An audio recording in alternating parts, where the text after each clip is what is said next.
மாண்புமிகு முதலமைச்சர் அவர்கள்.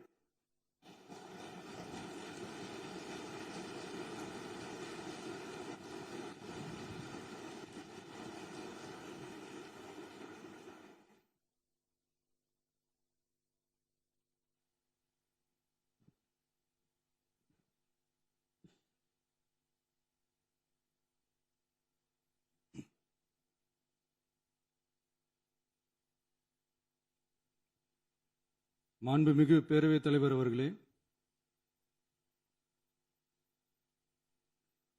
மாபெரும் தலைவர்கள் வழிநடத்திய மாபெரும் வரலாற்று சிறப்பு கொண்ட இந்த சட்டமன்ற பேரவையின் 17வது சட்டமன்ற பேரவைக்கு நம்மையும் நம்ம தமிழக வெற்றி கழகத்தை சார்ந்த சட்டமன்ற உறுப்பினர்களையும் தேர்ந்தெடுத்து அனுப்பின நிரந்தரமாக என் நெஞ்சில் குடியிருக்கும் தாயன்புமிக்க தமிழக மக்கள் அனைவருக்கும் என்னுடைய மனப்பூர்வமான நன்றிகள்.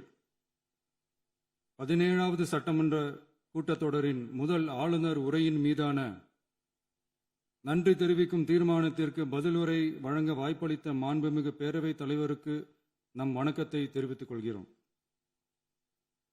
மாண்புமிகு பேரவைத் தலைவர் அவர்களே, இந்த 17வது மாமன்றத்தில் அதிகப்படியான 12 கட்சிகளை சேர்ந்த பிரதிநிதிகள் தேர்ந்தெடுக்கப்பட்டிருக்கும். நாம கொள்கை ரீதியாகவும் நிலைப்பாடு ரீதியாகவும் வேறுபட்டு இருந்தாலும் மக்கள் பணி செய்வதுதான் நம்ம எல்லாருக்கும் பிரைமரியா இருக்கிற ஒரே எய்ம். அந்த வகையில தான் நம்ம எல்லாருமே நம்ம மக்களால் அங்கீகரிக்கப்பட்டு சட்டமன்றத்திற்கு வந்திருக்கிறோம். அதனால நாம கருத்தால் வேறுபட்டாலும் மக்கள் சேவை என்ற நோக்கத்தில் நம்ம மாநிலம் சார்ந்த விஷயங்கள்ல நம்ம எல்லாரும் ஒன்றிணைந்து பயணிச்சா நம்ம தமிழ்நாடு என்னைக்கும் எதிலையும் முதன்மை மாநிலமாக திகழும். ஆளுநர் உரைக்கு நன்றி தெரிவிக்கும் தீர்மானத்தில் பேசின மாண்புமிகு உறுப்பினர்களுக்கு நன்றி. எதிர்த்து பேசினாதான் எதிர்கட்சின்னு ப்ரூவ் பண்ண முடியும்னு நினைச்சுக்கிட்டு பேசின எதிர்கட்சியை சேர்ந்த எதிர்கட்சி தலைவர் உள்ளிட்ட மாண்புமிகு உறுப்பினர்களுக்கும் வணக்கமும் நன்றியும். பதிலுரை வழங்குற அதே நேரத்தில் நம்மளை சட்டமன்ற உறுப்பினராக தேர்ந்தெடுத்த பெரம்பூர் தொகுதி மக்களுக்கு நம்மளோட நெஞ்சார்ந்த நன்றிகள். அதே மாதிரி ராஜினாமா பண்ணிட்டாலும் நம்மளை தேர்ந்தெடுத்த திருச்சி கிழக்கு மக்களுக்கும் இந்த மன்றத்தில் நம்மளோட நன்றியை பதிவு செய்கிறோம். அப்புறம் நம்மளோட அரசியல் பயணத்தை பற்றியும் கொஞ்சம் பதிவு செய்ய விரும்புகிறோம். நாம ஏதோ ஷூட்டிங்லேருந்து நேராக வந்து சிஎம் ஆன மாதிரியே சில பேர் ஒரு இமேஜ் கிரியேட் பண்ணுறாங்க. அவங்களுக்கு அவங்க ஆசைப்படுற லாங்குவேஜ்லேயே சொல்கிறோம், அது வெறும் ரீல் தான், ரியல் கிடையாது. ஒரு சாதாரண நடிகனாக நம்ம கெரியர் தொடங்குச்சு. அப்புறம் அப்படியே சின்சியராக உழைச்சி மேலே வந்தோம். நம்ம கெரியரில் நாம் மேலே வந்ததுக்கு இந்த விஜய் ஒருத்தன் மட்டுமே காரணம் இல்லை, அவனோட உழைப்பு மட்டுமே காரணம் இல்லை. இந்த விஜயோட உழைப்புக்கும் உயர்வுக்கும் பின்னாடி இருக்கிற ஒட்டுமொத்த தமிழ்நாட்டு மக்களோட அன்பும் அரவணைப்பும் தான் காரணம். ஒவ்வொரு வீட்டில் இருக்க ஒவ்வொருத்தரும் நம்மளை அவங்க வீட்டில் ஒருத்தனா ஏற்றுக்கிட்டது தான் நமக்கு கடவுளும் மக்களும் தந்த மிகப்பெரிய வரம். அதுக்காகவே கடவுளுக்கு சமமான நம்மளோட சொந்தங்களான தமிழக மக்கள் அனைவருக்கும் மீண்டும் மீண்டும் நன்றி. இப்படி நம்மளை தாயன்போடு அள்ளி அரவணைச்ச தமிழ்நாட்டு மக்களுக்கு நாம் எப்படியெல்லாம் துணையாக இருந்தோம், எப்படியெல்லாம் மக்களோட மக்களா இருந்தோம்னு சொல்றேன். 1990ஸ்லயே ரசிகர் மன்றமா இருந்தப்பவே மக்களுக்கு துணையா நிற்க ஆரம்பிச்சோம். அதுக்கப்புறம் நற்படி மன்றமாகவும் அதுக்கப்புறம் விஜய் மக்கள் இயக்கமாகவும் மாறி மக்களோட மக்களா நின்றுகிட்டு இருந்தோம். 2008 ஈழத் தமிழருக்கு ஆதரவா உண்ணாவிரதம் போராட்டம் செஞ்சோம். போர் முடிவுக்கு வரணும், நம்ம தொப்புள் கூடிய உறவுகளான ஈழத் தமிழர்களுக்கு பாதுகாப்பான நிம்மதியான ஒரு வாழ்வு கிடைக்கணும்னு அன்னைக்கே கோரிக்கை வச்சோம். 2009 ஆரம்பிச்ச விஜய் மக்கள் இயக்கம் வழியா நம்மளோட மக்கள் நல பணிகளை எக்ஸ்டெண்ட் அண்ட் எக்ஸ்பேண்ட் பண்ணிக்கிட்டே வந்தோம்.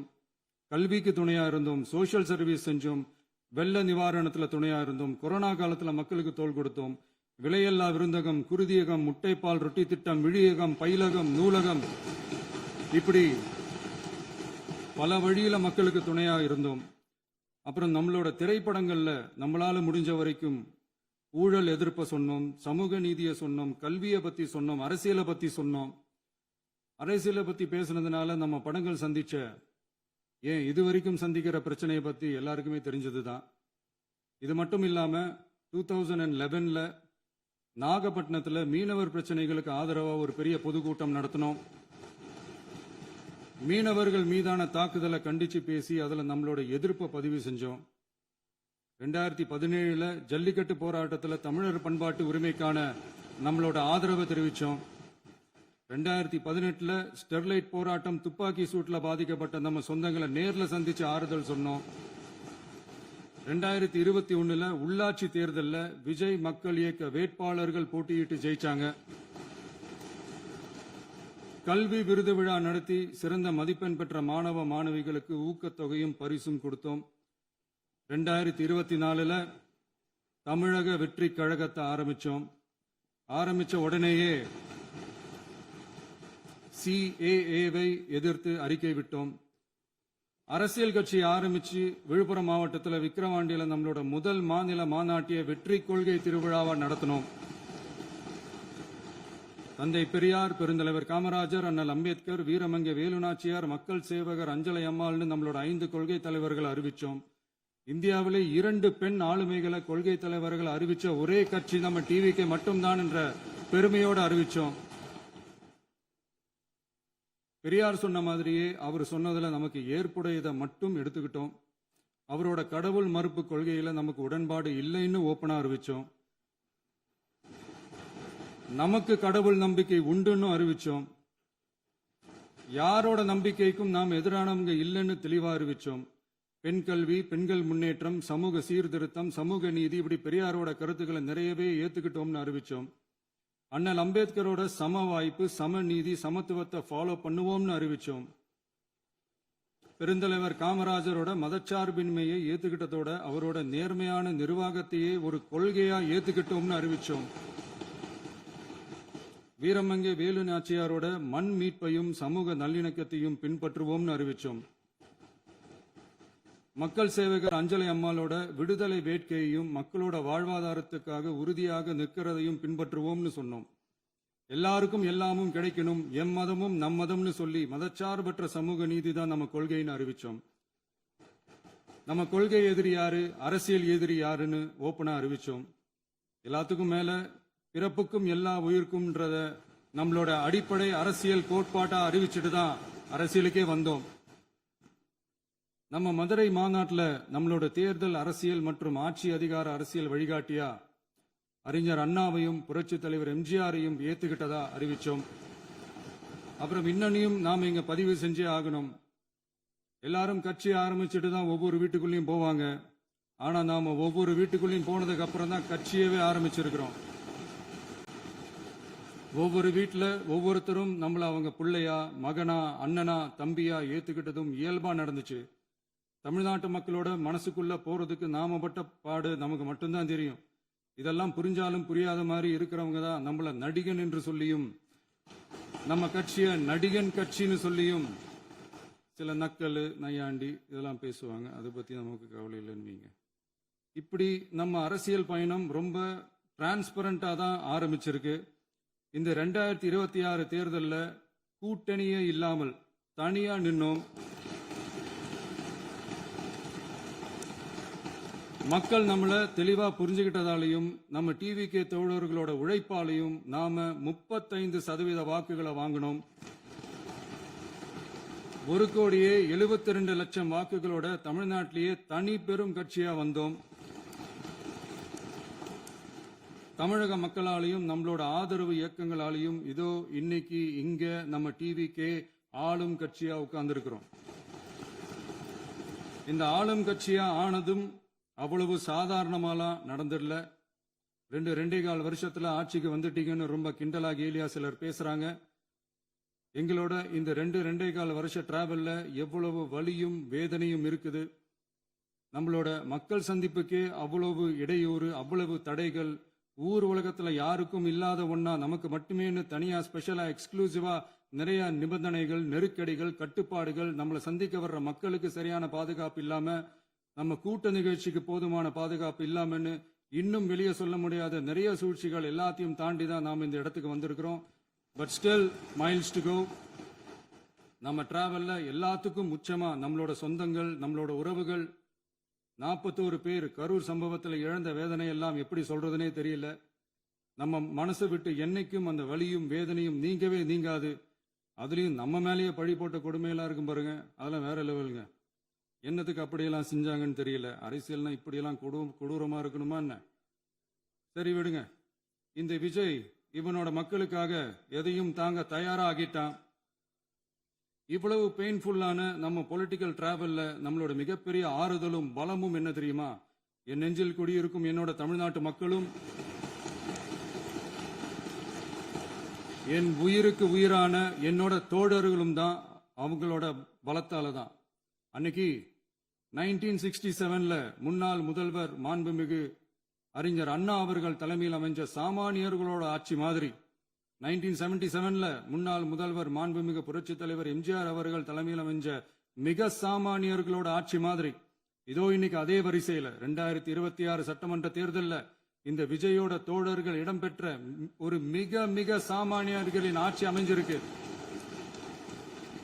வாகை சூடும் வரலாறு திரும்பி இருக்கிறது. இப்படி ஒரு தீர்ப்பை மக்கள் அளிச்சதுனால தான் தமிழக வரலாற்றில் ஒரு மகத்தான கூட்டணி ஆட்சியை நாம் அமைச்சிருக்கிறோம். இளைஞர்களால என்ன செய்ய முடியும், பெண்களால என்ன செய்ய முடியும்னு கேட்டவங்களுக்கான பதில் தான் இன்னைக்கு அமைஞ்சிருக்கிற நம்ம ஆட்சி. ஒரே ஒரு குடும்பம் மட்டும் முக்கியம்னு சொல்றது நம்மளோட ஆட்சி அதிகார அரசியல் இல்ல. தமிழ்நாட்டில் இருக்கிற ஒவ்வொரு குடும்பமும் முக்கியம்னு சொல்றது தான் நம்ம அரசியல். நம்மளோட ஆட்சி அதிகாரம் அதான் நம்மளோட மனசாட்சி உள்ள மக்களாட்சி. இந்த 2026 தேர்தலில் யாராலும் உடைக்கவே முடியாதுன்னு சொன்ன மதத்தை உடைச்சோம், சாதியை உடைச்சோம், முக்கியமா காசு கொடுத்து ஓட்டு வாங்குற ஒரு நச்சு கலாச்சாரத்தையே சுக்கு நூறா தூள் தூளா உடைச்சிருந்தோம். நாம கிளீன் கவர்னன்ஸ் அண்ட் குட் கவர்னன்ஸ்ல உறுதியா இருக்கிறோம். இப்ப மட்டும் இல்ல, எப்பவுமே இப்படிதான் இருப்போம். இதுல 100% இது உண்மைன்றதுனால தான் பாரம்பரியமான தினத்தந்தி பத்திரிகை ஊழலின் ஊற்றுக்கண் அடைக்கப்படுகிறதுன்னு 16/6/2026 அன்னைக்கு ஒரு தலையங்கமே எழுதியிருக்கு. ஒரு தவறு செய்தால், அது தெரிந்து செய்தால் அவன் தேவன் என்றாலும் விடமாட்டேன் என்று எம்ஜிஆர் அன்று பாடினார். அதை இன்று விஜய் செயலில் காட்டுகிறார்னு அந்த எடிட்டோரியல்ல எழுதியிருக்கு. இந்த நேரத்தில் தினத்தந்திக்கு நம்மளோட நன்றியை தெரிவிச்சுக்கிறோம். அரசியலுக்கு வந்து 2 வருஷம் தான் ஆகுது. உங்களுக்கு என்ன தெரியும், உங்களால என்ன முடியும்னு கேலியா கேட்டவங்களுக்கு தினத்தந்தியோட பதிலை இப்போதைக்கு போதும்னு நினைக்கிறேன். என்னென்னமோ செய்வான்னு சொல்றானே இந்த விஜய், பல வருஷமா இருக்கிற ஒரு பதவி வெறி பிடிச்ச அரசியலை உடைச்சு எப்படி செய்வான்னு நம்ம மக்களை யோசிச்சிருவாங்க. இதோ இப்போ நம்ம மக்களுக்கு புரிஞ்சிருக்கும். இப்பவும் சொல்றோம், இது வெறும் ஆரம்பம் தாங்க. இந்த மாபெரும் சபையிலிருந்து கேட்கிற மக்களே, நமக்கு கொஞ்சம் அவகாசம் கொடுங்க. இதுக்கு முன்னாடி, அதாவது 2017 கடைசியில இருந்து 2026 ஏப்ரல் வரைக்கும் இருந்த புண்ணியவான்கள் ஆட்சியில ஒவ்வொரு டிபார்ட்மெண்ட்லயும் போட்ட ஏராளமான ஓட்டைகளை அடைச்சிக்கிட்டே படிப்படியா மக்களுக்கு நல்லதையும் செஞ்சுக்கிட்டே வருவோம். அதனாலதான் நமக்கு எதிரா யாரோ சேரவே மாட்டாங்கன்னு நினைச்சவங்க எல்லாம் ஒன்னா சேர்றாங்க. நம்ம ஆட்சிக்கு டேட்டு குறிக்கிறாங்க.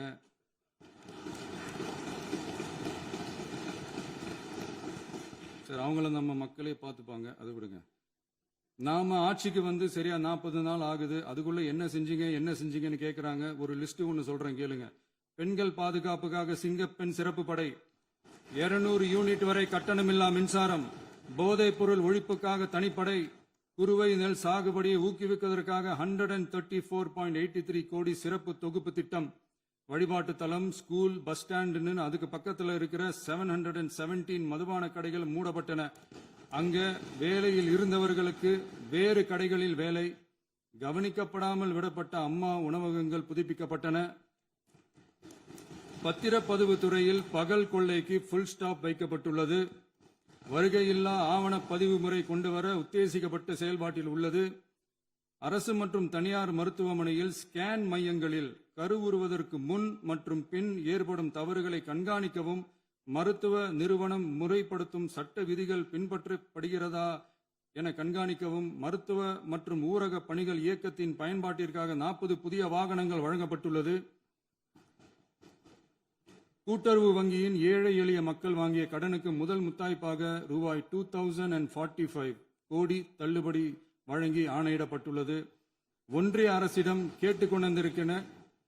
கேட்டுக்கொண்டதற்கிணங்க கடந்த 2 வருடமாக நிறுத்தி வைக்கப்பட்ட இருந்த ஜல் ஜீவன் மிஷன் திட்டம் புதுப்பிக்கப்பட்டு ஜல் ஜீவன் மிஷன் திட்டம் 2.0 நடைமுறைக்கு கொண்டு வரப்பட்டுள்ளது.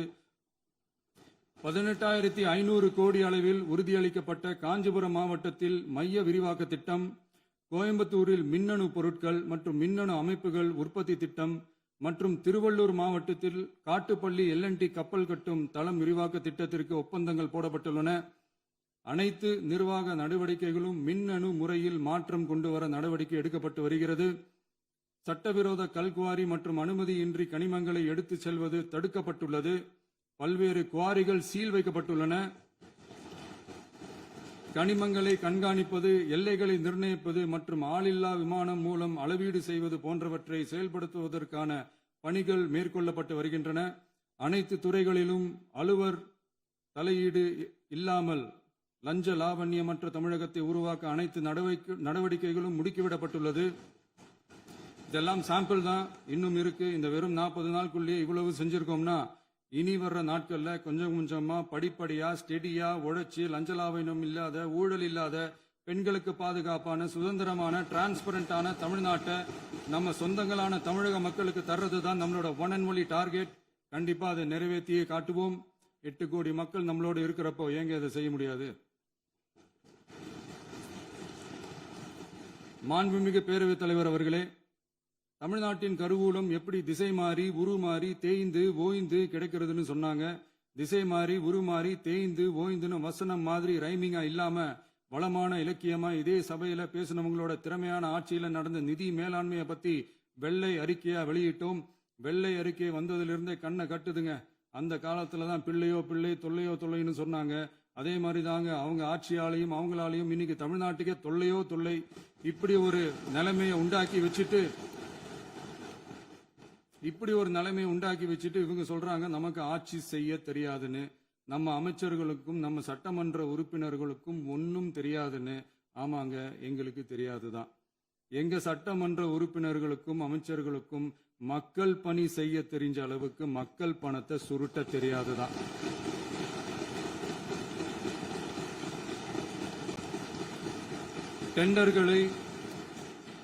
டெண்டர்களை முறைப்படுத்த தெரிஞ்ச அளவுக்கு அதோட ரேட்டை உயர்த்தி ஊழல் செய்ய தெரியாதுதான். பதவி உயர்வு வழங்கவும் பணி இடமாற்றம் கலந்தாய்வு நடத்தவும் தெரியுமே தவிர பதவி உயர்வுக்கும் பணியிட மாற்றத்திற்கும் பணம் பறிக்க தெரியாதுதான். புதிய பணியிடங்கள் உருவாக்க தெரியுமே தவிர அந்த பணியிடங்களை பணத்துக்கு விற்க தெரியாதுதான். கோயில்கள்ல நடக்கிற நிர்வாக சீர்கேட்ட தடுக்க நீங்க பேசுங்க, நீங்க கண்டிப்பா பண்ணுங்க. கோயில்கள்ல நடக்கிற நிர்வாக சீர்கேட்ட தடுக்க தெரியுமே தவிர கோயில் பணத்தை கொள்ளையடிக்க தெரியாதுதான். தங்கத்தை உருக்கி தாரை வார்க்க தெரியாதுதான். கனிம வளத்தை பாதுகாக்க தெரிஞ்ச அளவுக்கு கனிமத்தை வித்து கொள்ளையடிக்க தெரியாதுதான். அரசு வருமானத்தை அரசு கஜானாவுக்கு மாத்த தெரிஞ்ச அளவுக்கு அந்த பணத்தை தனிப்பட்ட கஜானாவுக்கு மடை மாத்த தெரியாதுதான். போதை கலாச்சாரத்தை தடுக்க தெரிஞ்சவங்களுக்கு போதை கலாச்சாரத்தை வளர்க்க தெரியாதுதான். நம்ம குடும்பத்தில் இருக்கிற பாட்டி, அம்மா, அக்கா, தங்கச்சி, குழந்தைங்களை, பெண்களை மதிக்க தெரிஞ்சவங்களுக்கு ஓசி பஸ், 1000 ரூபாய் கேஸ், இப்படிலாம் பேச தெரியாதுதான். எங்க உறுப்பினர்களுக்கும் அமைச்சர்களுக்கும் மக்கள் சேவை தெரிந்த அளவிற்கு சுயநல தேவையை செஞ்சிக்க தெரியாதுதான். அதனாலதான் சொல்றோம், எங்களை பார்த்து எதுவும் தெரியாதுன்னு சொல்றவங்களுக்கு சொல்றோம், இதெல்லாம் எங்களுக்கு தெரியாதுதான்.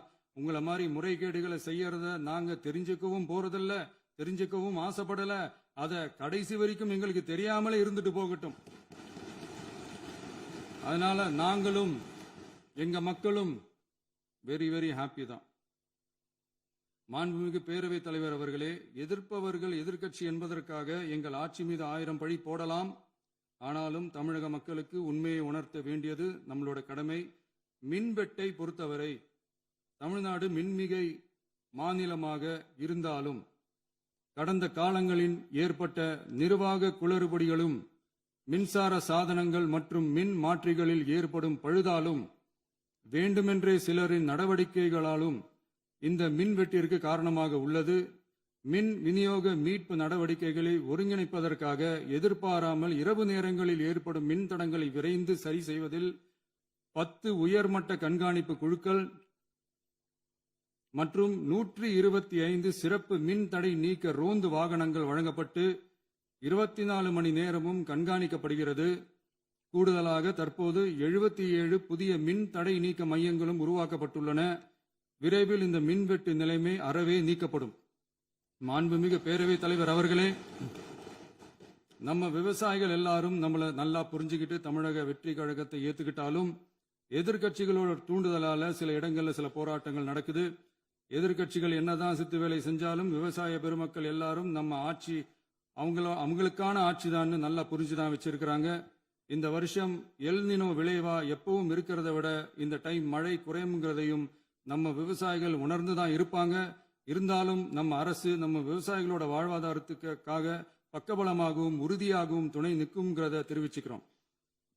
நம்ம தமிழகத்தில் ஏற்கனவே நடந்த அதி அற்புதமான சூப்பரான நிர்வாக திறன் கொண்ட 50 வருஷ அரசியல் அனுபவம் கொண்ட 2.0, 3.0, 4.0 பல 0.0 மாடல் ஆட்சி நடத்த கனவு கண்டவங்களோட அட்டகாசமான ஆட்சிக்காரங்க பல்வேறு விதமான நிதி நெருக்கடியை நம்ம மக்களுக்கும் நமக்கும் பரிசா கொடுத்துட்டு போய் இருந்தாலும் கூட்டுறவு வங்கிகளின் மூலம் 75,000 வரை பயிர்கடன் பெற்று குறு சிறு இதர பெரு விவசாயிகளுக்கு 100% முழுமையான பயிர்கடன் தள்ளுபடியும் 75,000க்கு மேல் கடன் பெற்றவர்களுக்கு குறைந்தபட்சமாக 35,000 பண பயன் கிடைக்கும் அளவிற்கு மொத்தம் 14,43,504 விவசாயிகளுக்கு ரூபாய் 5,932.23 கோடி பயிர்கடன் தள்ளுபடி வழங்கப்பட்டுள்ளது. மாண்புமிகு பேரவைத் தலைவர் அவர்களே, நாம ஒன்றியத்தில் கூட்டுறவு கூட்டாட்சி, மாநிலத்தில் சுயாட்சி என்ற கொள்கையை கொண்டவங்க தான் ஏற்கனவே அறிவிச்சிருக்கிறோம். தற்போதைய ஒன்றிய அரசு சார்ந்த கட்சியுடன் அரசியலில் கொள்கை அளவில் நேர் எதிராக நிக்கிறவங்க தான் நாம. அதே சமயத்தில் எதுக்கெடுத்தாலும் கண்ணை மூடிக்கிட்டு ஒன்றிய அரசோட மோதல் போக்கை விரும்புறவங்க நாம இல்ல. நமக்கு எப்பவுமே தமிழகத்தின் வளர்ச்சி மட்டும்தான் முக்கியம். அதுக்காக நம்மளோட அரசியல் ரீதியான கொள்கைகளையோ மாநில உரிமைகளையோ கொஞ்சம் கூட விட்டு கொடுக்கவே மாட்டோம். அதுல ரொம்ப தெளிவாகவும் உறுதியாகவும் இருக்கிறோம். இனியும் இப்படித்தான் இருப்போம். அதுல ஒருபோதும் மாற்றமே இருக்காது. அதனால இதுல யாரு திசை திருப்ப வேலையில் ஈடுபட்டாலும் அவங்க எல்லாரும் மக்கள் மத்தியில் தோற்பது உறுதி. எனவே நம்ம மக்களுக்கோ சிறுபான்மை சகோதரர்களுக்கோ நம்ம ஆதரவு இயக்கங்களுக்கோ எந்தவித சந்தேகமும் வேண்டாம். நாம் யாரோட டீமும் இல்ல. நாம எப்பவுமே பியூரான பீப்புள்ஸ் டீம். இன்னும் சொல்ல போனா நாம secular team, social justice team. மாண்புமிகு பேரவைத் தலைவர் அவர்களே, அரசு விழாக்கள், கல்வி நிறுவனங்கள் மற்றும் பல அதிகாரப்பூர்வ நிகழ்ச்சிகளோட தொடக்கத்தில் நம்ம தமிழ்தாய் வாழ்த்த பாடுறது தான் வழக்கமா இருக்கு. தமிழ்தாய் வாழ்த்த பொறுத்த வரைக்கும் நம் அரசு இதுல நம்மளோட உறுதியான நிலைப்பாட்டை ஒன்றிய அரசுக்கு மிக தெளிவா தெரிவிச்சிருக்கு. அது இல்லாம இதில் மாநில அரசின் கொள்கைக்கு ஏற்ப ஒன்றிய அரசின் அறிவிக்கையில் திருத்தம் மேற்கொள்ள கோரிக்கையும் விடுக்கப்பட்டுள்ளது. நீட் தேர்வை பொறுத்தவரை கிராமப்புற மற்றும் பொருளாதார ரீதியாக பின்தங்கிய மாணவர்களுக்கு சமமான வாய்ப்பை வழங்குவதில்லை. மருத்துவ கல்வியில் சமூக நீதி மற்றும் சம வாய்ப்பை நீட் பாதிக்கிறது என்பதை உணர்கிறோம்.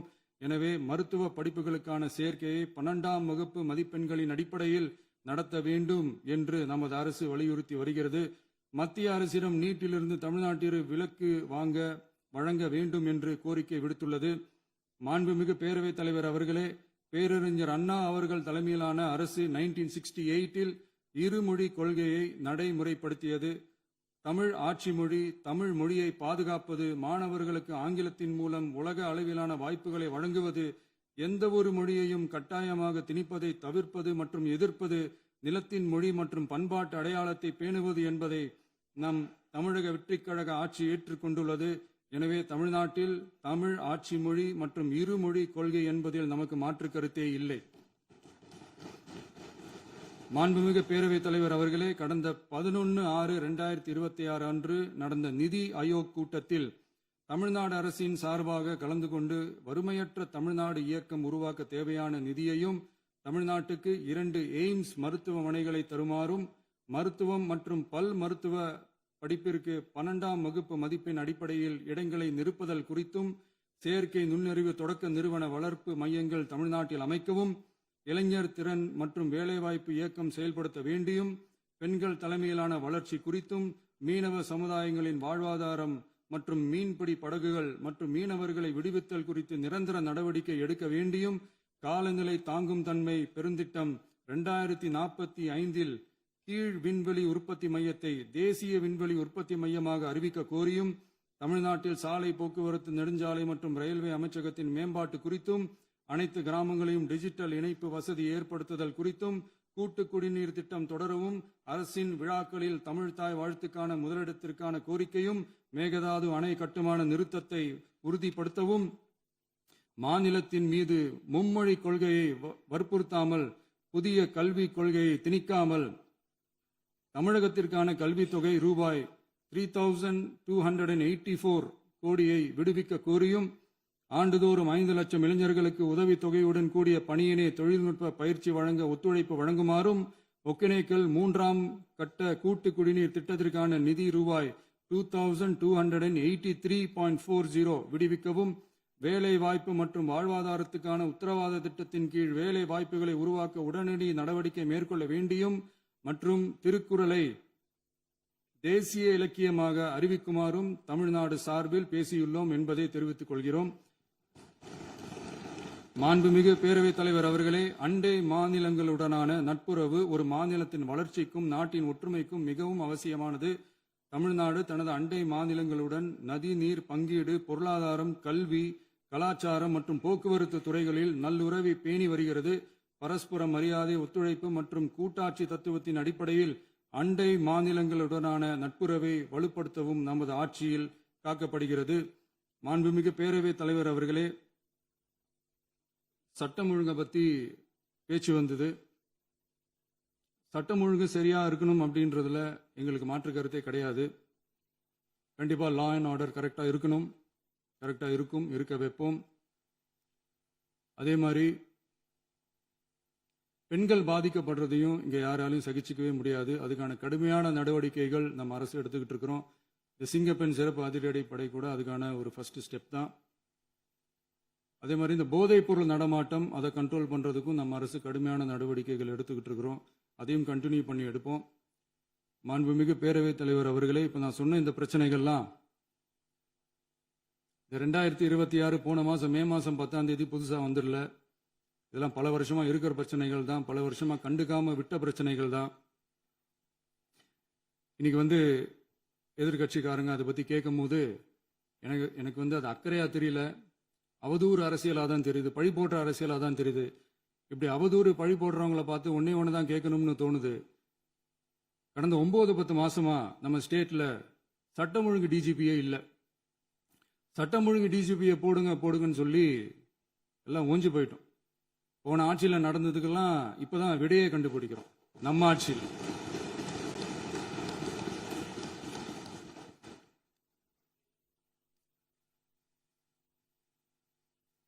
இந்த போதைப் பொருள் நடமாட்டம்லாம் தாறுமாறா அப்படியே பரவி கொட்டி கிடக்குது.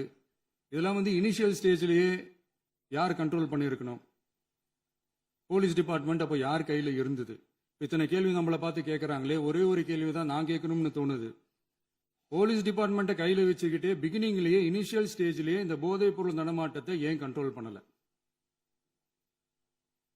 மனசாட்சி உள்ளவங்க இந்த பிரச்சனையெல்லாம் ஏன் நடக்குதுன்றது அவங்களுக்கே நல்லா தெரியும். இன்னைக்கு சட்டம் ஒழுங்கை பத்தி கேள்வி கேட்கக்கூடாதா அப்படின்னா தாராளமா கேட்கலாம். இது ஜனநாயக அரசு, மன்னராட்சியெல்லாம் கிடையாது, மனசாட்சி உள்ள மக்களாட்சி. அதனால கேள்வி கேட்கலாம், எல்லாருக்கும் எல்லா உரிமையும் உண்டு. விமர்சனம் செய்யலாம், எல்லாருக்கும் எல்லா உரிமையும் உண்டு. ஆனா நம்ம ஆட்சியில் என்ன நடவடிக்கைகள் எடுத்திருக்கோன்றது தெரிஞ்சுக்கிட்டு அதுக்கேற்ற மாதிரி ஒரு நடுநிலையா பேசுனீங்கன்னா கொஞ்சம் நல்லா இருக்கும். சட்டம் ஒழுங்கை பத்தி யாருக்கு என்ன யோசனை இருந்தாலும், மக்கள் நலனுக்காக யாருக்கு என்ன யோசனை இருந்தாலும் அதை தாராளமாக சொல்லலாம். நம்ம அரசு அது காது கொடுத்து கேட்கும். ஆனா நம்ம அரசினுடைய நிர்வாகத்திறன் அதை பத்தி பேசுறவங்களுக்கு இந்த ஊரடிச்சு உலையில போட்டு ஊழல் மேல ஊழலா செஞ்சுக்கிட்டு அதிலிருந்து தப்பிக்கிறதுக்கு பேர் தான் நிர்வாகத்திறன் அப்படின்னு சொன்னா, அப்படிப்பட்ட ஒரு ஊழல் செய்யற நிர்வாகத்திறனை நம்ம அரசு ஒரு நாளும் செய்யாது. பொட்டி பெட்டியா பணத்தை வச்சுக்கிட்டு, பெட்டியை வச்சு எல்லாம் செஞ்சுக்கிட்டு, போதைப் பொருள் பாதுகாவல் கழக மாடல் அரசாங்கம் செஞ்ச ஒவ்வொரு ஊழலா வெளியில வந்துகிட்டு இருக்கு. டாஸ்மாக்ல அது என்னப்பா அது பேரு, பார்ட்டி ஃபண்ட் கட்சி நிதி அப்படின்ற பேர்ல அடிச்ச கொள்ளையெல்லாம் ஒண்ணா இப்போ கவர்மெண்டோட கஜானாவுக்குள்ள கொண்டு சேர்த்துக்கிட்டே இருக்கிறோம். உட்காருங்க. மாண்புமிகு முதல்வர்கள் பதிலுரைக்கு பிறகு முதல்வர் பதிலுரைக்கு பிறகு நேரம் தரேன். அப்ப பேசட்டும், அவங்க பேசட்டும், அவங்கள பேச அனுமதி. உட்காருங்க, உட்காருங்க.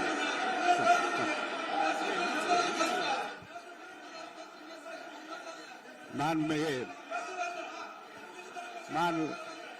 அலோவ் பண்றேன் உட்காருங்க. மாண்பு உறுப்பினர்கள் நீங்க இங்க உட்காருங்க, அமைதியா உட்காரு. நீங்க எல்லாம் உட்காருங்க.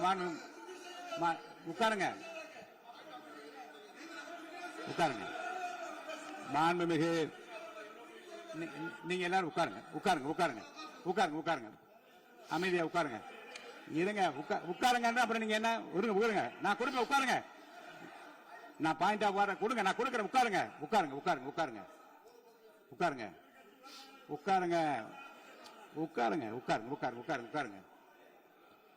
மாண்புமிகு முதல்வர் அவர்கள் கோர்வையாக நிதானமாக சொல்லிக்கொண்டே இருக்கிறார். நீங்க குறிப்பெடுத்து வைத்துக் கொள்ளுங்கள்.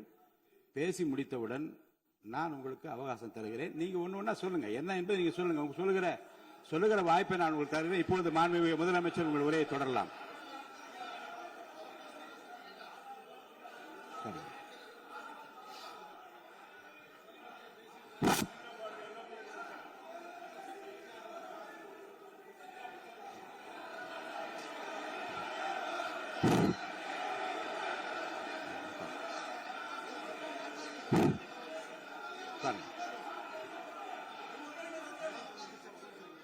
நான்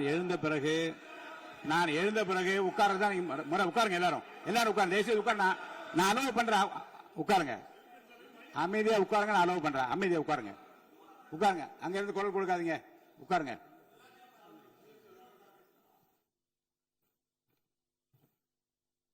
இனிமையான இந்த விவாதத்தில் இதுவரை குறுக்கீடுகள் இல்லாமல்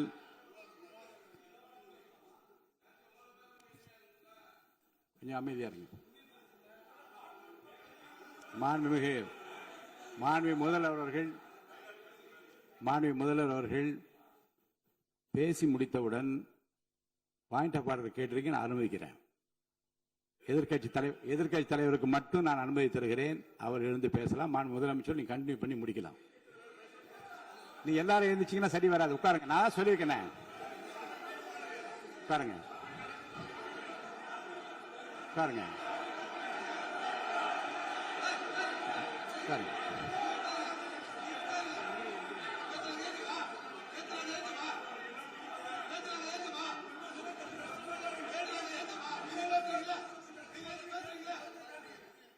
மாண்பு உறுப்பினர் அமைதி காக்க வேண்டும். நேற்று எதிர்க்கட்சி தலைவர் பேசுகிற போதும் அவர் பேசுகிற எல்லாவற்றுக்கும் நான் அனுமதி அளித்தேன். அதுல பாயிண்ட் ஆஃப் கேளுங்க. அந்த விவாதத்தில் கேளுங்க. இப்போதும் மாண்புமிகு முதலமைச்சர் அவர் பேசி முடித்த பிறகு நான் உங்களுக்கு அதுக்குரிய அவகாசத்தை தருகிறேன். நீங்க கேள்வி கேளுங்க. கேட்கிற உரிமையும் விளக்கத்தை பெற்றுக்கொள்ள உரிமை உங்களுக்கு இருக்கிறது. அதற்கு அவகாசத்தை நான் தருகிறேன்.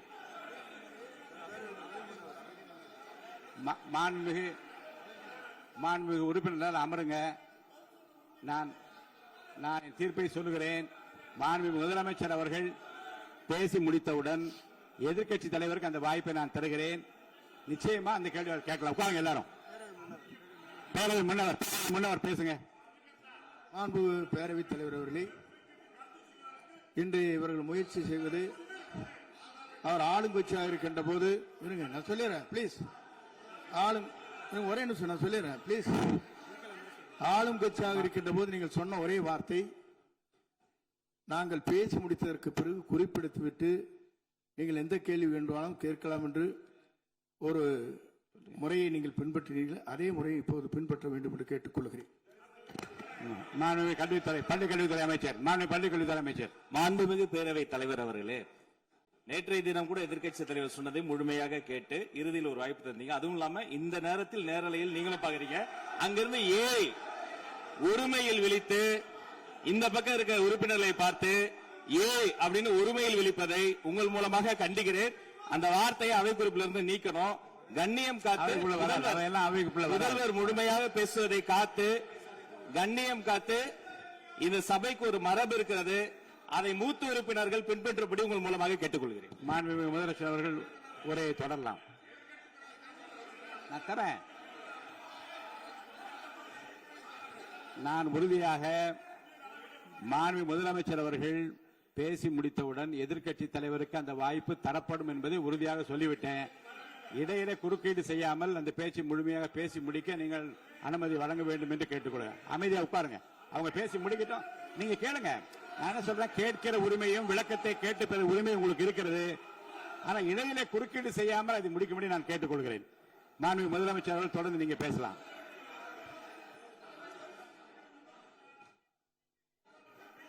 எதிர்க்கட்சி தலைவர் அவர்கள் உங்கள் கட்சியினுடைய உறுப்பினரை அமைதிப்படுத்த வேண்டும் என்று நான் கேட்டுக்கொள்கிறேன். உங்களுக்கு வாய்ப்பு தரவில்லை என்றால் அவர் எழுந்து நிற்பதில் நியாயம் இருக்கு. வாய்ப்பு தரப்போகிறேன். நான் முதலமைச்சர் அவர்கள் பேசி முடித்தவுடன் உங்களுக்கு வாய்ப்பு தரப்படும். அது வரைக்கும் உங்களுடைய உறுப்பினரை அமைதி காக்க நீங்கள் தான் பார்த்துக் கொள்ள வேண்டும். மாண்புமிகு அவை முன்னவர். மாண்புமிகு பேரவைத் தலைவர் அவர்களே, அவர் அப்போது சொன்னது வேறு, இப்போது நடந்து கொள்கிற முறைகள் வேறாக இருக்கிறது. அன்றைக்கு அவர் சொல்லுகிற போது அமைச்சர் அத்தனை பேரும் பேசி முடித்ததற்கு பிறகு உங்களுடைய கருத்துக்கள் ஏதாவது தெரிவிக்கலாம். இப்போது பின்பற்றினால் நன்றாக இருக்கும். நீங்கள் அதற்காகத்தான் சொன்னீர்கள். முதலமைச்சர் பேசியதற்கு பிறகு எதிர்க்கட்சி தலைவர் அவர்கள் பேசுவதற்கு வாய்ப்பளிக்கிறோம் என்று சொல்லியிருக்கிறார்கள். ஆகவேதான் அந்த வாய்ப்பை நீங்கள் இல்ல அது பதில் சொல்லணும்னு கேட்டிருக்காங்க. பதில் சொல்லணும் சொல்லியிருக்காங்க. பதில் சொல்லினா தங்க பிரச்சனை இல்ல. அப்படி இல்ல. ஆகவே இல்ல நேற்றைய தினம் நீங்கள் அப்படி பேசிக் கொண்டது ஆறாவது இல்ல. நேற்றைய தினம் உங்கள் பேசுகிற போது ஆறாவது குறுக்கிட்டார்களா?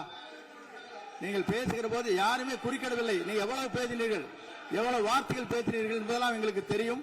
யாருமே அதில் குறுக்கிடவில்லை. இது முதலமைச்சர் எங்கள் முதலமைச்சர் எதிர்க்கட்சி தலைவர் பேசுகிறவர் யாரும் குறுக்கிட வேண்டாம் என்று சொன்னார்கள். அதை நாங்கள் பின்பற்றினோம். ஆனால் இன்றைக்கு நீங்கள் பின்பற்றவில்லை என்றால் வேதனையாக இருக்கிறார். முன்னவர் நேற்று எதிர்க்கட்சி தலைவர் பேசுகிற போது அடுக்கடுக்காக குற்றச்சாட்டுல வைத்தார்.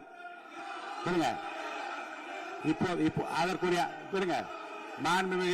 மாண்புமிகு பொதுப்பணித்துறை அமைச்சர் கூட காலையில் அலுவலகத்தை சந்தித்து அவர்கள் சாட்டிய அந்த குற்றச்சாட்டுகளுக்கெல்லாம் ஆதாரங்களை எல்லாம் நான் கொண்டு வந்திருக்கிறேன் என்று சொன்னேன். நான் நேற்று அந்த விஷயம் நேற்றோடு முடிந்து விட்டது. ஆதாரங்களை கொடுங்கள்.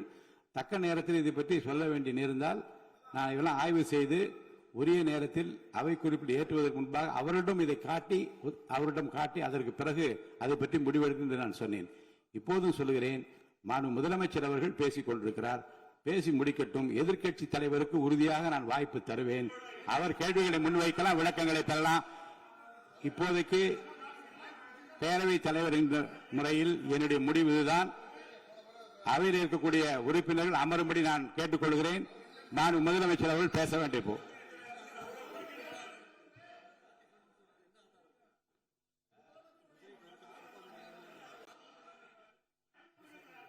மாண்புமிகு இருங்க. அதை முன்னவர் பேரவைத் தலைவர் அவர்களே, நேற்றைய தினம் நீங்கள் முழுமையாக பேசினீர்கள். உங்கள் பேச்சுக்கள் எப்படி இருந்தது என்பதும் நாடறியும். இருந்தாலும் கூட நாங்கள் அமைதியாக இருந்தோம்.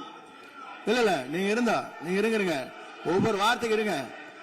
நீங்க மின்வெட்டையில நீங்க சொன்னீங்க. உங்களுடைய முன்னாள் அமைச்சர் ஆற்காடு வீராசாமி இருக்கிற போது மின்வெட்டால் தான் நாங்கள் ஆட்சியே மாறியது என்றெல்லாம் சொன்ன கதையெல்லாம் இருக்கு. அதெல்லாம் சொன்னோம்னாங்க. நாங்களே அமைதியா இருந்தோம். அதுக்காக நீங்க தயவு செய்து எதிர்க்கட்சி தலைவருக்கு வாய்ப்பளிக்கிறார்கள். அந்த வாய்ப்பை நீங்கள் அவர் முதலமைச்சர் பேசியதற்கு பிறகு பேசினால் அழகாக இருக்கும். அவை முன்னர் பள்ளி கல்வித்துறை அமைச்சர். மாண்புமிகு பேரவைத் தலைவர் அவர்களே, அவர் ஒரே ஒரு வார்த்தையை தான் சொன்னார். பார்ட்டி ஃபண்ட் என்ற வார்த்தையை கேட்டு எதிர்க்கட்சி நண்பர்கள் கோபப்படுகிறார்கள். ஆனால் அதன் மீது உங்களுக்கு பாயிண்ட் ஆஃப் ஆர்டர் தருவதாகவும் நீங்கள் சட்டப்பேரவை தலைவர் சொல்கிறீர்கள். நேற்றைய தினம் இதே போல வெற்றி தலைவர் அவர்களினுடைய வழிகாட்டில் வளர்ந்த நாங்கள் சகிப்புத்தன்மையோடு அவர்கள் பல வார்த்தைகள் சொன்னார்கள். புதிதாக சோஃபா மாடல் என்றார்கள், குதிரை பேரம் என்றார்கள், எத்தனையோ வார்த்தைகள் சொன்னபோது சகிப்புத்தன்மையோடு அதை கேட்டு பொறுமையாக இருந்தோம். இவர்கள் குதிரை பேரம் எல்லாம் அவைக்குள் நீக்கப்பட்டு விட்டது. சரி, சோஃபா மாடல் என்று சொன்னார்கள். ஆதாரம் கேட்டு இப்படி எழுந்து நாங்கள் கொந்தளிக்காமல் ஒரு சட்டமன்றத்தில் ஒரு உறுப்பினர் எப்படி நடந்து கொள்ள வேண்டும் என்பதற்கு எடுத்துக்காட்டாக தமிழக வெற்றி கழகத்தின் உறுப்பினர்கள் நடந்து கொண்டார்கள். இப்போது மதிப்பிற்குரிய எதிர்க்கட்சி தலைவர் அவர்களே, உங்களூடாக நான் கேட்பது என்னவென்றால், அவர்களினுடைய கட்சி உறுப்பினர்களை அவர் அமைதிப்படுத்தி முதல்வர் அவர்கள் உரையை முழுமையாக கேட்டு சகிப்புத்தன்மைக்கு சட்டமன்றத்தில் இந்த பக்கம் மட்டுமல்ல அந்த பக்கமும் எடுத்துக்காட்டாக இருப்பதற்கு அவர் வழிவகை செய்ய வேண்டும் என்று உங்கள் மூலமாக கேட்டுக்கொள்கிறேன். பொதுப்பணித்துறை அமைச்சர்.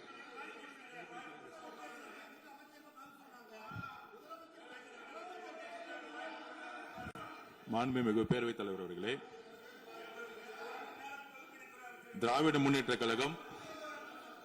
முன்னேற்ற கழகம் முதல் நாளில் இந்த சபையுடைய மரபையும் பாரம்பரியத்தை பற்றியும் நமக்கு வகுப்படுத்தார்கள். அந்த மரபுப்படி எங்களுடைய தலைவருடைய வழியில் இந்த சட்டசபையுடைய நிகழ்வுகளில் நாங்கள் கலந்து கொண்டிருக்கிறோம். நேற்று எதிர்க்கட்சி தலைவர் பேசும்பொழுது எவ்வளவோ வார்த்தைகள் உண்மைக்கு புறம்பாக சட்டத்திற்கு எதிராக ஒரே நிமிஷம் பேசுறேன். சட்டத்திற்காக பேசும் பொழுது நாங்கள் அமைதியாக இருந்தோம். ஒரு 2-3 முறை தான் அவரு பேசும்போது மினிஸ்டர்கள் நின்னாங்க. ஆனா இன்னைக்கு மாண்புமிகு முதலமைச்சருடைய முதல் உரை கடந்த 4 நாட்களாக திராவிட முன்னேற்ற கழகம் முதலமைச்சர் ஏன் பேசலன்னு சொல்லிட்டே இருந்தாங்க. இன்னைக்கு பேச ஆரம்பிச்ச உடனே அவர் சொன்ன வார்த்தை பார்ட்டி ஃபண்ட் சொன்னார். எந்த பார்ட்டின்னு சொல்ல. ஆனா அந்த வார்த்தைகள் சொல்லி முடிஞ்ச உடனே எதற்காக முதலமைச்சருடைய பேச்ச இவங்க குறுக்கிறாங்கன்னு தெரியல. நீங்கள் சொன்னதுபடி முதலமைச்சர் பேச வேண்டும். பேசிய பின்பு கருத்துகளுக்கு பதிலளிக்க அவர்கள் பதிலளிக்க நாங்களும் பதிலளிக்க தயாராக இருக்கிறது பதிவு பண்றோம். மாண்பு முதலமைச்சர் அவர்கள்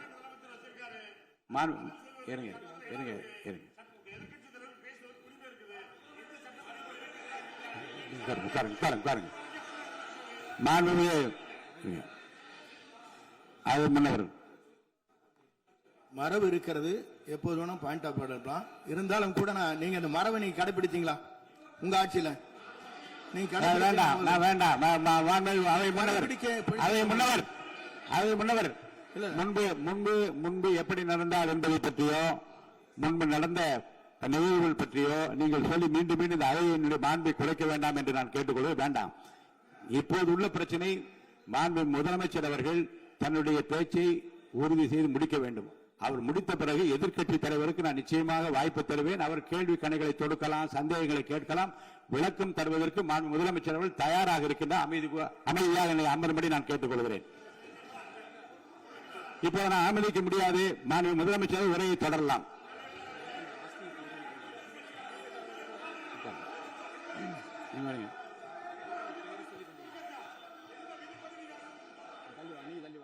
மாண்புமிகு உறுப்பினர் ஆஸ்தின் உங்க இடத்துல போய் உட்காருங்க. மாண்புமிகு உறுப்பினர் ஆஸ்தின், நீங்க ஒரு மூத்த உறுப்பினர், சபை விதிகளை நன்கு தெரிந்த ஒரு உறுப்பினர், நீங்க போய் இடத்துல உட்காருங்க. முதல்ல மாண்புமிகு முதலமைச்சர் அவர்கள் உரையை தொடரலாம். இப்போது எந்த விதமான பாயிண்ட் ஆஃப் ஆர்டர்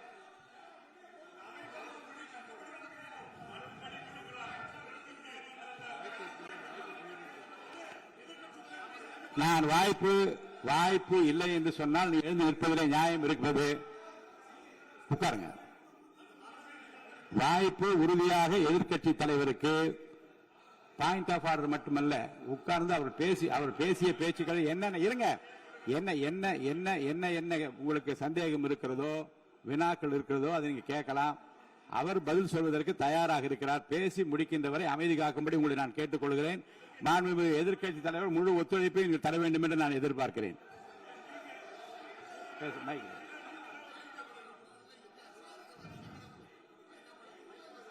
மைக் கொடுங்க. மாண்புமிகு எதிர்க்கட்சி தலைவர். பேரவைத் தலைவர் அவர்களே, நீங்க உட்காருங்க. நேற்று நான் பேசும்போது சில அமைச்சர்கள் குறுக்கிட்டு பேசினாங்க, அதற்கு நீங்க அனுமதி கொடுத்தீங்க. அதே மாதிரி இன்னைக்கு முதலமைச்சர் பேசும்போது சில வார்த்தைகள், தவறான வார்த்தைகள் பேசுறாரு. அவர் பார்ட்டி ஃபண்ட் அப்படின்னு சொல்லியிருக்கிறாரு. அவர் அமைச்சர் அந்த பார்ட்டி ஃபண்ட் எந்த பார்ட்டின்னு கூட சொல்ல தைரியம் இருந்தா சொல்லுங்க, நாங்க அதெல்லாம் ஃபேஸ் பண்ண தயாரா இருக்கோம். எதையும் ஆதாரத்தோடு எதையும் பேசுங்க. நீங்க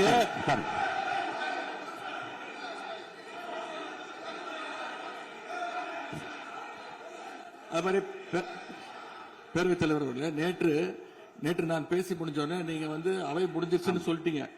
நாங்கெல்லாம் வீட்டுக்கு போயிட்டோம். வீட்டுக்கு போய் டிவி போட்டு பார்த்தா அங்க இன்னொரு அமைச்சர் இன்னும் பதில் சொல்லிட்டே இருந்திருக்கிறாரு.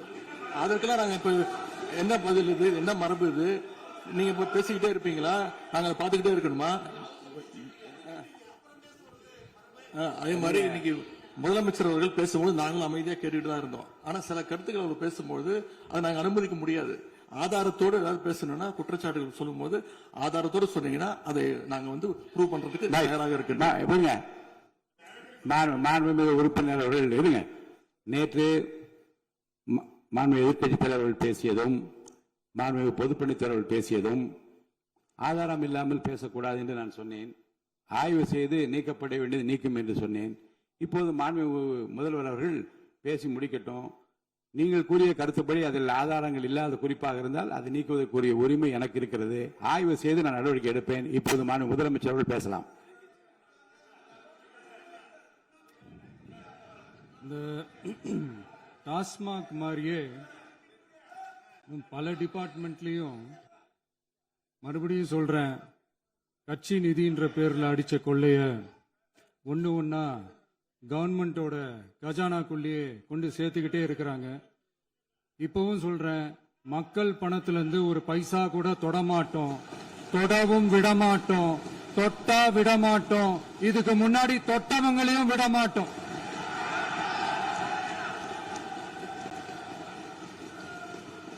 ஒவ்வொரு ஊழலா வெளியில வரும் போலயே ஒவ்வொரு வேஷமா கலைஞ்சிரும் போலயே இங்க இருக்கிற நிறைய பேரு நடுங்கி போய் இதுல நம்ம மேல அவதூறு வேற. இப்ப புதுசா ஒரு வெப்பன் ஒண்ணு கொண்டு வந்திருக்காங்க. அது என்ன தெரியுமா?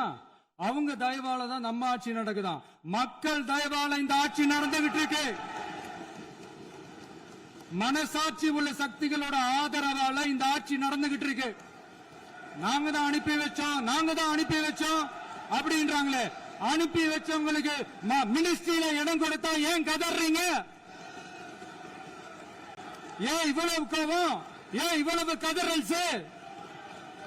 இதுல இன்னொரு முக்கியமான விஷயம், மார்க்சிஸ்ட் கம்யூனிஸ்ட் கட்சி நமக்கு ஆதரவு கொடுத்தது சுயேட்சையா எடுத்த முடிவுன்னு சொல்றாங்க. அதே மாதிரி இந்திய கம்யூனிஸ்ட் கட்சி நமக்கு ஆதரவு கொடுத்தது சுயேட்சையா எடுத்த முடிவுன்னு சொல்றாங்க. இதுல எங்க இருந்து நாங்க தான் அனுப்பி வச்சோம்னா புரியல. மக்களுக்கு நல்லா புரியும். எல்லாத்தையும் தெளிவா பார்த்துக்கிட்டு இருக்கிறாங்க.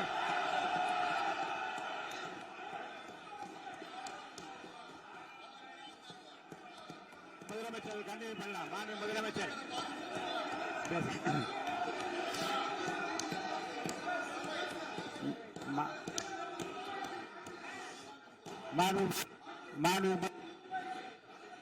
முதலமைச்சர் கண்டினியூ பண்ணலாம். நீங்க கண்டினியூ பண்ணலாம்.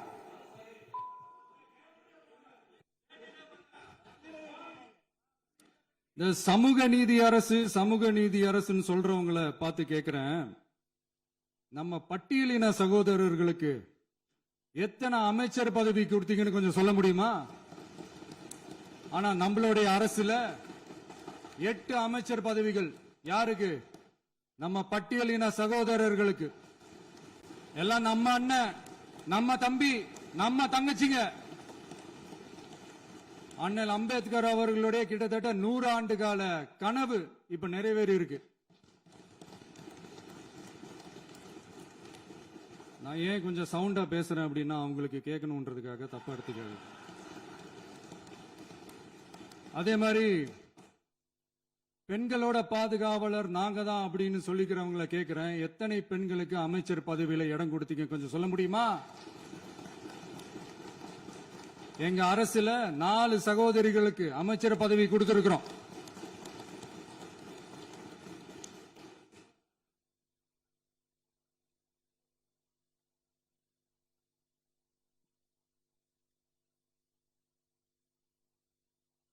அதனால மக்களால் நிராகரிக்கப்பட்டு மக்களால் அகற்றப்பட்டவங்களுக்கு ஒன்னே ஒன்னு சொல்லிக்கிறோம், தப்பே செய்ய மாட்டோம், ஊழலே செய்ய மாட்டோம், நேர்மையா தான் இருப்போம், நியாயமா தான் இருப்போம் அப்படின்னு சொல்றவங்களால மட்டும்தான் கூட்டணி ஆட்சி அமைக்க முன்வரும். ஆட்சியிலையும் பங்கு, அதிகாரத்திலையும் பங்கு கொடுக்க முன்வரும். ஊழல்லையே ஊறி போனவங்களால இந்த கூட்டணி ஆட்சியோ, ஆட்சியிலையும் பங்கோ, அதிகாரத்திலையும் பங்கோ கொடுக்க முன்வராது. மெஜாரிட்டி இருந்தாலும் தரமாட்டாங்க, மெஜாரிட்டி இல்லைனாலும் தரமாட்டாங்க. கேட்டா ரெடிமேடா ஒரு பதில் ஒண்ணு வச்சிருப்பாங்க, கூட்டணி ஆட்சியை மக்கள் விரும்ப மாட்டாங்கன்னு. அதே மக்கள் தான் இப்ப அவங்கள பார்த்து சிரிக்கிறாங்க. நான் பதவி ஏத்த அன்னைக்கு கொஞ்சம் டைம் அவகாசம் கேட்டேன். எதுக்கு கேட்டேன்? நிதி நிலைமைலாம் கொஞ்சம் மோசமா இருக்குது, அதெல்லாம் கொஞ்சம் சரி செஞ்சுக்கிட்டே படிப்படியா கொஞ்சம் கொஞ்சமா நான் கொடுத்த வாக்குறுதிகள்லாம் செயல்படுத்துவேன், அதுக்காக கொஞ்சம் டைம் அவகாசம் கேட்டேன். நான் ஏதோ வேற எதுக்காகவோ வேற யாருக்காகவோ ஏதோ அவகாசம் கேட்ட மாதிரி. அடுத்து இங்க சபையில இல்லாதவங்களை பத்தி பேச வேண்டாம்னு நினைக்கிறேன்.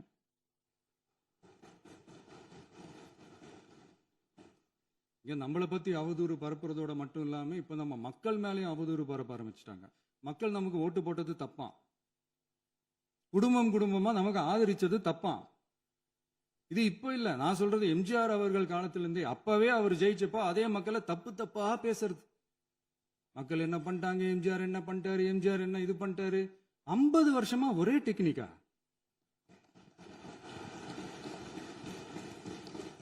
டெக்னாலஜி எல்லாம் மாறி வேற எங்கேயோ போயிட்டு இருக்கு பஸ். இதுல கொஞ்சம் டெக்னிக்காச்சும் கொஞ்சம் மாத்தினா கொஞ்சம் நல்லா இருக்கும். அதனால மக்களுக்கு யூஸ்ஃபுல்லா இருக்கிற மாதிரி இந்த ஆக்கப்பூர்வமான கருத்துக்களோ ஆக்கப்பூர்வமான யோசனைகளோ இருந்தா சொல்லுங்க, அதை நாங்க டெஃபரெண்டா எடுத்துக்கிறோம். ஆனா அதை விட்டுட்டு இந்த நக்கலு, நையாண்டி, சம்பந்தம் இல்லாத பேச்சு இதெல்லாம் பேசிட்டு அப்புறம் முதல்வர் பதில் சொல்லல, முதல்வருக்கு பதில் சொல்ல தெரியல அப்படின்னா அப்புறம் என்ன சோஃபா மாடல் ஆட்சியா? அது என்னன்னு புரியறதுக்கு எனக்கு ரொம்ப நாள் ஆச்சு. இந்த sofa set, table chair, teapoy, furniture பிசினஸ்லாம் வேற எங்க வெளியில போய் பண்ண சொல்லுங்க. அப்படி அந்த பிசினஸ் தான் பண்ணணும்னா நிறைய பிசினஸ் பண்ற மாதிரி வெளியில போய் பண்ண சொல்லுங்க, இங்க சட்டசபைக்குள்ள வேணாம். அதனால ஆக்கப்பூர்வமான கருத்துக்கள் இருந்தா சொல்லுங்க, டெஃபினட்டா அது சரியா இருந்தா நாங்க ஏத்துக்கிறோம். எனக்கு ஒரு குட்டி கதை ஒண்ணு ஞாபகம் வருது, சொல்லாமா?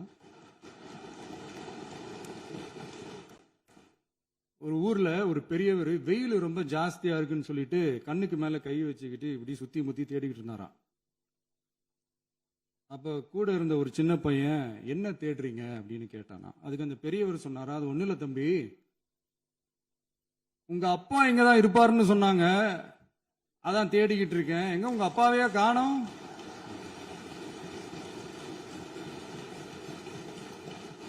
இல்லங்க, எங்களுக்கும் நக்கலா நையாண்டியா சம்பந்தம் இல்லாத குட்டி கதை இதெல்லாம் எங்களுக்கும் பேச தெரியும். அந்த கதையில பெரியவர் அப்படி சொன்னாராம், தப்பா எடுத்துக்காதீங்க. அந்த கதையில பெரியவர் அப்படி கேட்டாராம். அதனால யாரும் இங்க டென்ஷன் ஆக வேணாம். அதனால இன்னொரு இந்த என்னுடைய உரையை முடிக்கிறதுக்கு முன்னாடி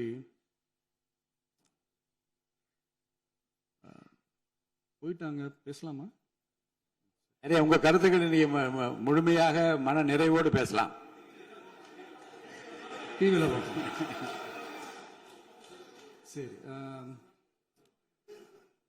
அதான் 5 நிமிஷம் பேசுனதுக்கே கொளத்தூரி இந்த ஆட்டம் அடிச்சு பேசுனா அப்புறம் என்ன பண்றது? கடைசியா நான் இந்த உரையை முடிக்கிறதுக்கு முன்னாடி ஒரு முக்கியமான ஒரு விஷயம் பத்தி சொல்லணும். ஆளுநர் உரை அன்னைக்கு இந்த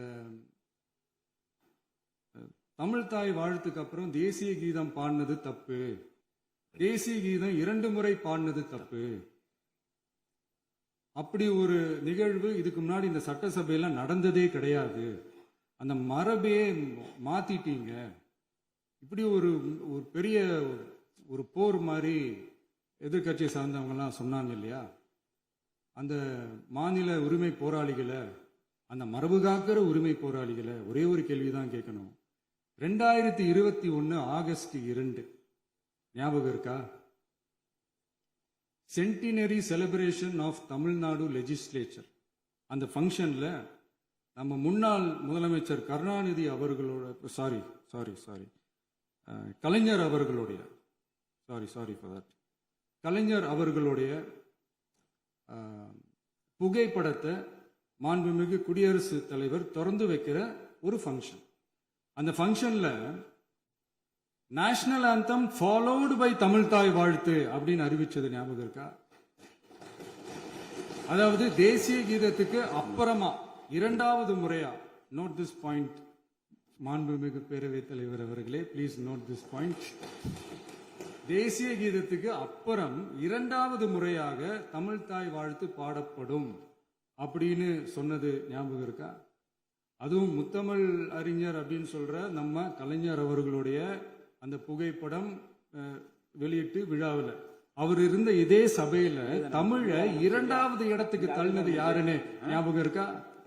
அது மட்டும் இல்ல, அந்த தேசிய கீதத்தை நாட்டுப்பண் நேஷனல் ஆந்தம்னு சொல்லி அதே ஃபங்க்ஷன்ல கடைசியா ஃபங்க்ஷன் முடியும் போது செகண்ட் டைம் தேசிய கீதம் பாடினதும் ஞாபகம் இருக்கா? இதே அவையில் தான், அது அவை குறிப்பிலும் இருக்கிறது, இதே அவையில் தான் நடைபெற்றது. இந்த தக்க நேரத்தில் இந்த ஆதாரங்களை அளித்த மாண்பு முதல்வர்களுக்கு நன்றியை தெரிவித்துக் கொள்கிறேன். டவுட் இருந்தா இந்த புக்கை பார்த்து தெரிஞ்சுக்கலாம். அதனால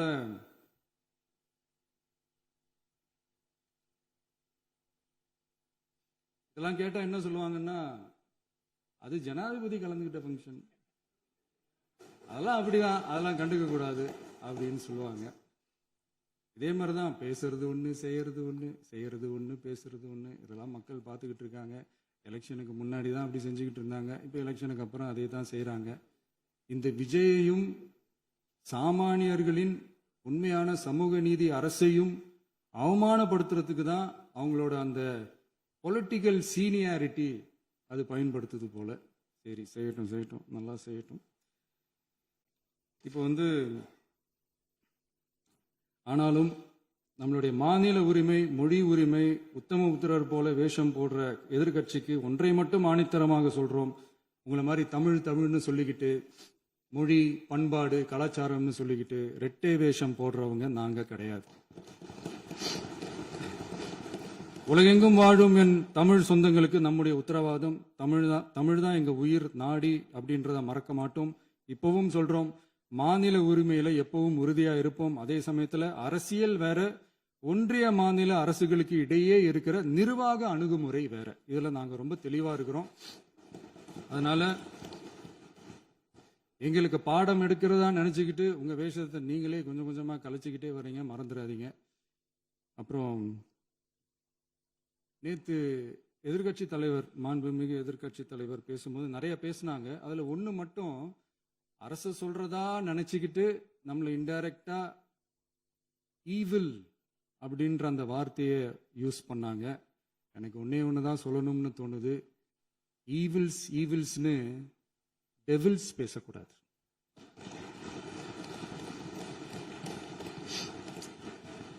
அவங்க இருந்திருந்தா ஒரு ஆக்ஷன் பண்ணணும்னு எனக்கு தோணுச்சு.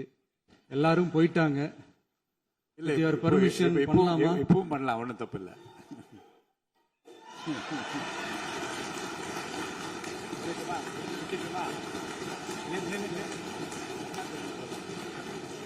யார் சொல்லுங்க?